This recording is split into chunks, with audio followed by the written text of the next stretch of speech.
lo ngu-Amanda nengelogama lakhe lamanyani. Unamanxeba aze ngenxa yokutsha. Kule Christmas iphelileyo iqabane lakhe lamtshisa ngamanzi. Lo mama wabantwana ababini uthi ubomi bakhe baye batshintsha emva kwesisiganeko. Ukwathi kwa uhlobo osingathwe ngawo lo mcimbi ngabezomthetho uyadanisa. Ndavula ikhesi nge-25 kaDisemba but zange ihambe le ndawo ngela xesha lensandoyivula. Ndafanda out into yobana waye wabanjwa but zange avalelwe esiseleni, wabanjwa wabethisa imini police station and then kwathiwa makakhuphe i-500 for bail. Wayikhupha i-500 wabe kuphelele nje kanjalo. Ikhesi yam zange even nasecourt kuze ibe ikhesi yam ifikeleleka ecourt.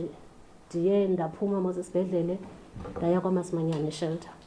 Phakathi kuka-April ka-2018 noMarch ka-2019 bangapha kwe-2,000 abantwana abadlwengulweyo eMpuma Koloni. Inani lamanina adlwenguleyo kwangesi sithuba lingapha kwe-4,000. We're looking at behavior change of women, behavior change of children, behavior change of men and boys, because the work has to be done on both sides. We have to raise the status of women and girls in our society. We have to teach women agency and help them to develop agency. And then we have to work with men and boys around a positive masculinity. Le meko yenziwa maqongo ngakumbi kungabikho kwe-DNA lab kwiphondo leMpuma Koloni. Enye yezinto esiziqapheleyo kukuba ukungabikho kwendawo yokuhlola okanye ukuvavanya iziphumo zokuba ngenene umntu nguyena odlwenguleyo, le amakhumsha athi i-DNA testing, ukungabikho kwaloo ndawo ephondweni laseMpuma Koloni nako kunegalelo olwenza into yobana amatyala amaninzi athatha ixesha elingaphezu kwelo belifanele.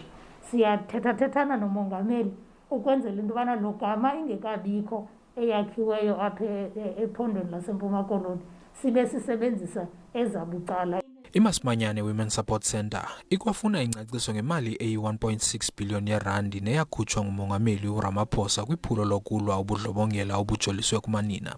Ndingengafuna nweendaba ze-SABC, ndiseMonti kwiphondo leMpuma Koloni.